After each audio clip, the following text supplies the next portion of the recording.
What if I told you that many people who believe they are saved are actually deceived? What if going to church, preaching, casting out demons, and doing miracles still wasn't enough? That's exactly what Yeshua warned in Matthew 7:21-23. This is one of the most sobering warnings in all of Scripture, because this passage shows us something many don't want to hear. Knowing about Yeshua is not the same as truly knowing him. And before we get into it, go ahead and hit the subscribe button and tap the notification bell so you don't miss messages that call us back to truth, obedience, and real relationship with Yah. Now, let's read it. Matthew 7:21-23 says, "Not everyone that saith unto me, Lord, Lord, shall enter into the kingdom of heaven, but he that doeth the will of my Father which is in heaven." That should make every believer examine themselves, because Yeshua didn't say some unbelievers. He was speaking to people who called him Lord, people who claimed him, people who did works in his name, yet he says, "I never knew you." That's terrifying. The first thing we must understand is this: salvation is not about lip service. Many people say they love Yah. Many say they follow Yeshua. Many post scriptures. Many sing worship songs. But Yeshua says words alone are not enough. He says the ones who enter are those who do the will of the Father. What is Yah's will? His will is obedience. Ecclesiastes 12:13 says, "Fear Elohim and keep his commandments, for this is the whole duty of man." John 14:15 says, "If ye love me, keep my commandments." Obedience is the evidence of relationship, not perfection, but submission. Many want the crown without the cross of self-denial. Many want blessings without repentance. Many want salvation without surrender.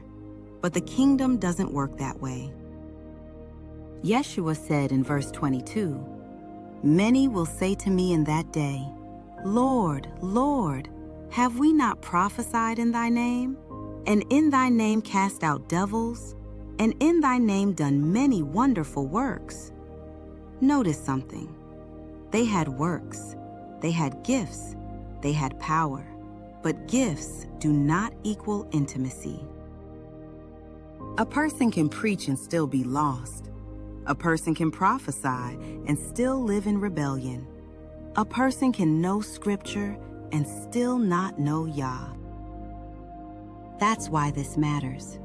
Because today, many are focused on platforms, popularity, and performance.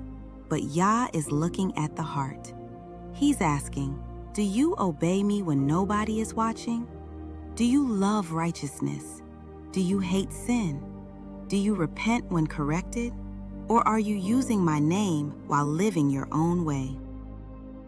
Yeshua then says, "Depart from me, ye that work iniquity."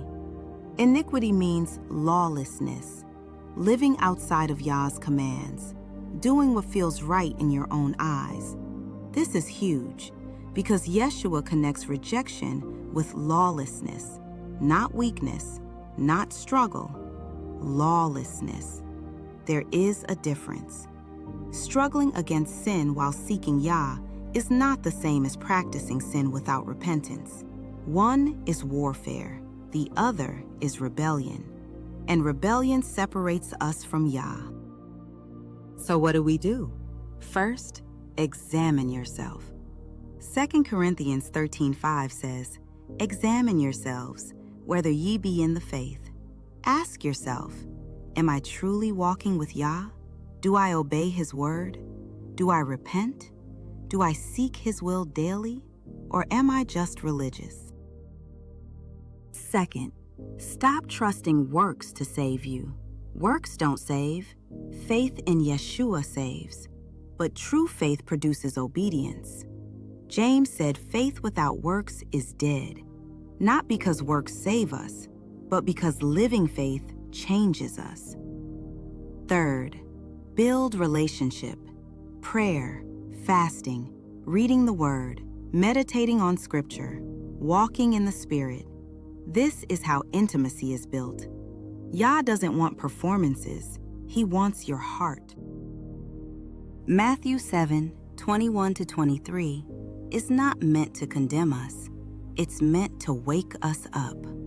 Yeshua gave this warning out of love so that no one would be deceived. The question isn't, do I know Scripture? Do I go to church? Do I do works? The real question is, does Yeshua know me? Because on Judgment Day, nothing else will matter. Choose obedience, choose repentance, choose relationship, and walk the narrow path while there is still time. If this message convicted you, share it with someone who needs to hear it. And remember, don't just call him Lord, live like he is.